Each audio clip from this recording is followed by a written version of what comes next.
नमस्ते। आज हम बात करेंगे अपनी एड़ियों की और अपनी पिंडलियों की मसल्स की, अपनी कैफ मसल्स की। अब लेग को स्ट्रेंथन कर रहे हैं तो कैफ्स को नहीं भूलना चाहिए। तो बहुत ही सिंपल एक्सरसाइजेज़ हैं। तो शुरुआत करेंगे, 3 एक्सरसाइजेज़ करेंगे। शुरुआत करेंगे सीढ़ी पे या किसी भी एक ऐसे सरफेस पे जिस पे आप अपना पैर रख सकें और अपनी हील को नीचे ऊपर और नीचे उठा सकें। उसके बाद जाएंगे अपने एक फ्लैट सरफेस पे, एक ऐसे सरफेस पे आपने लेना है जिस पे आप अपना पैर स्लाइड कर सकें। तो मेक श्योर बेड पे लेटना मैं रेकमेंड नहीं करूँगी, बट अगर आप अपने बेड को किसी तरह ऐसा बना सकते हैं कि आप उसको स्लाइड कर सकें अपने पैर को, मुझे ज़रूर बताइएगा आपने कैसे किया वो, क्योंकि मैं जानना चाहती हूँ। लेकिन एक ऐसी जगह पे लेटना है जहाँ पे अपना पैर स्लाइड कर सकें। तो कुछ exercises to strengthen your calves, strengthen your heels and get your legs in the best of their strengthened shape. तो जैसे कि मैं कह रही थी, किसी भी स्टूल पे या किसी भी सीढ़ी पे एक हाइट पे हमने आना है, अपने पंजों पे आ जाना है, बॉल्स ऑफ द फीट पे, और कुछ पकड़ लेंगे साइड में अपने हाथों से, और फिर हील्स को नीचे लेके जाएंगे और ऊपर उठाएंगे। So heels come up, lift up, एड़ियों को ऊपर लेके आए और फिर आराम से नीचे जाने दें। फिर एक साइड करते हैं, तो एक पैर बिल्कुल ही उठ जाएगा। मैं एक बार आपको दिखा देती हूँ साइड से। मैंने हाथ ऐसे पकड़ा हुआ है, पैर उठा के I am lifting up and coming down. तो मैं काउंट पे कर रही हूँ। So inhaling 1 2 3 up and bring it down slowly. Inhaling 1 2 3 up and bring it down slowly.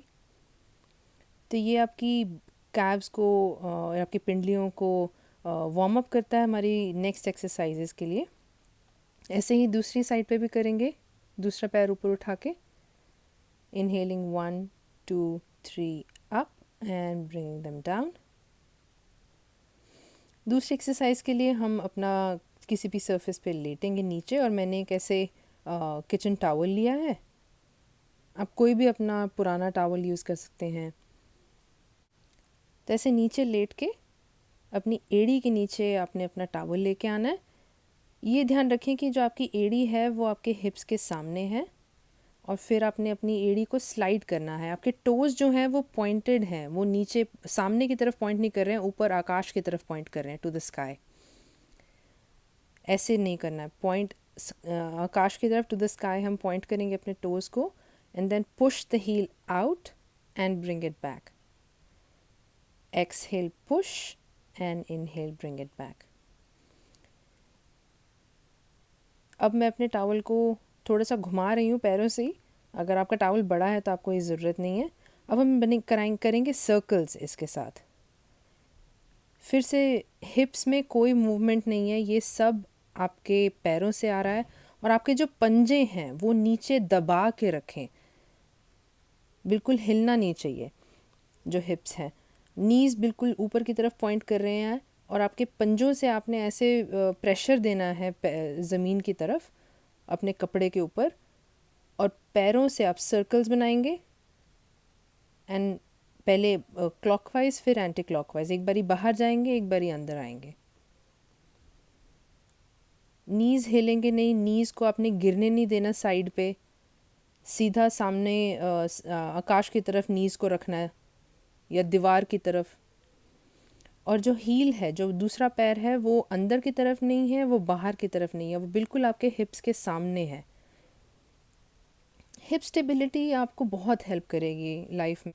Her exercise में हिप्स की स्टेबिलिटी की ज़रूरत है। तो टोज़ पॉइंटेड है ऊपर, आप देखें तो, और जो जो जो भी फोर्स लग रहा है वो आपके हील से लग रहा है। वो आप जो पुश कर रहे हैं अपना टावल या जो भी कपड़ा आपने रखा हुआ है, वो हिप से लग रहा है। नीज़ अभी भी आप देखें तो दीवार ऊपर सीलिंग की तरफ या आकाश की तरफ पॉइंट कर रहे हैं। मेरी लेफ़्ट साइड थोड़ी सी वीक है, इसलिए मुझे लेफ़्ट साइड करने में थोड़ी ज़्यादा फोर्स लगती है, थोड़ा ज़्यादा टाइम लगता है। लेकिन फिर से एक बारी क्लॉकवाइज बनाएंगे सर्कल्स। अपने पंजों को दबा के रखें, पंजों को उठने नहीं देना है। एड़ी और पंजे बिल्कुल दबे हुए हैं उस कपड़े में या टावल में, जो भी आप यूज़ कर रहे हैं। सो क्लॉकवाइज एंड एंटी क्लॉकवाइज दोनों। तो अगर आप देखें मेरी वीकनेस इतनी है कि मेरे पैरों में जो लेफ़्ट साइड है वो टोज़ थोड़े से उठे हुए हैं। वीकनेस, मैं भी वर्क कर रही हूँ, मैं भी आप ही की तरह हूँ। तो अपना कपड़ा जो है वो साइड पे लेके आएंगे। Last exercise, heel raises. तो पैरों के बल हम अपने अपने पंजों से भी आगे अपने पैरों की जो उंगलियां हैं उसके टिप्स पे आपने आ जाना है। तो हील्स को सिर्फ उठाना है। अब एक हील उठा के दूसरी हील को हम, इसको कहते हैं पल्स करना। तो जैसे आपकी नर्व्स चलती है वैसे ही पल्स करना। सो 1 2 3, फिर दूसरी हील 1 2 3 4। तो ये कर, जितनी भी दोनों साइड्स आप इक्वल रखें, इसको पल्सिंग ऑफ द हील्स कहते हैं। फिर से आपकी काव्स में आपको महसूस होगा। तो अब बस लेग स्ट्रेट करते हैं। अगर कोई भी आपकी मसल टेंशन में है या अगर हमने पहली बार उसे काम किया है तो थोड़ा सा उसको रिलीव कर देते हैं। Bring the legs forward, giving them a big stretch, and then turning to your side to get up. Thank you.